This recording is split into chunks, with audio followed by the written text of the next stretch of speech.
പ്രിയമുള്ളവരെ, നമ്മൾ ആരാണ്? കർത്താവ് തന്റെ വിശുദ്ധന്മാരെ ചേർക്കുവാനായിട്ട് വരാൻ പോവുകയാണ്. ശ്രദ്ധിച്ച് കേൾക്കുക. കർത്താവ് ആരെ ചേർക്കാൻ വരുന്നു? തന്റെ വിശുദ്ധന്മാരെ ചേർക്കാൻ കടന്നു വരുന്നു. എന്താണ് ഒരു വിശുദ്ധന്റെ ലക്ഷണം? വെളിപ്പാട് പ്രവചനം 14-ാം അധ്യായം അതിന്റെ 12-ാമത്തെ വാക്യം. വിശുദ്ധന്റെ ലക്ഷണം, ഞാൻ ഈ നിൽക്കുന്നോണോ വെള്ളയും കറുപ്പും അണിഞ്ഞ് നിൽക്കുന്നതല്ല വിശുദ്ധന്റെ ലക്ഷണം. പിന്നെന്താ വിശുദ്ധന്റെ ലക്ഷണം?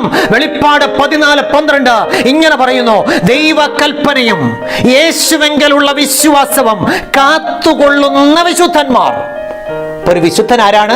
കർത്താവായ യേശു ക്രിസ്തുവിനെ സ്വന്തം രക്ഷിതാവായിട്ട് സ്വീകരിച്ച് മാനസാന്തരപ്പെട്ട് രക്ഷിക്കപ്പെട്ട് പിതാവിന്റെയും പുത്രന്റെയും പരിശുദ്ധാത്മാവിന്റെയും നാമത്തില് വെള്ളത്തിൽ മുങ്ങി സ്നാനപ്പെട്ട ദൈവത്തിന്റെ കൽപ്പനകൾ അനുസരിച്ച് വിശുദ്ധിയിലും വേർപാടിലും ജീവിക്കുന്ന ഒരുവനാണ് വിശുദ്ധൻ. യഹൂദന്മാർക്ക് പറ്റിയ തെറ്റ്, ഇന്നത്തെ മിടുക്കന്മാർക്ക് പറ്റിയിരിക്കുന്ന തെറ്റെന്താണെന്നറിയാമോ?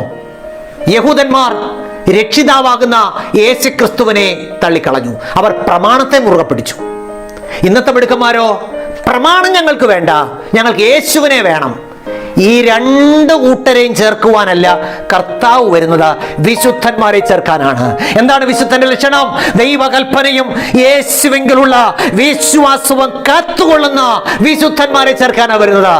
അപ്പോൾ അന്ന് ഞാൻ കൽപ്പന മാറിപ്പോയെന്ന് പഠിപ്പിച്ചുകൊണ്ടിരുന്ന കർത്താവേ, പ്രമാണം ഞങ്ങൾക്കില്ലായിരുന്നു, യേശുവിന്റെ നാമത്തിൽ ഞങ്ങൾ പല കാര്യങ്ങളും ചെയ്യുന്നവരായിരുന്നു. തള്ളപ്പെട്ടു പോകും. എന്നെ കേൾക്കുന്ന പ്രിയമുള്ളവരെ, ഇത്തരം ദുരുപദേശങ്ങളിൽ നിങ്ങൾ വീണു പോകരുത്.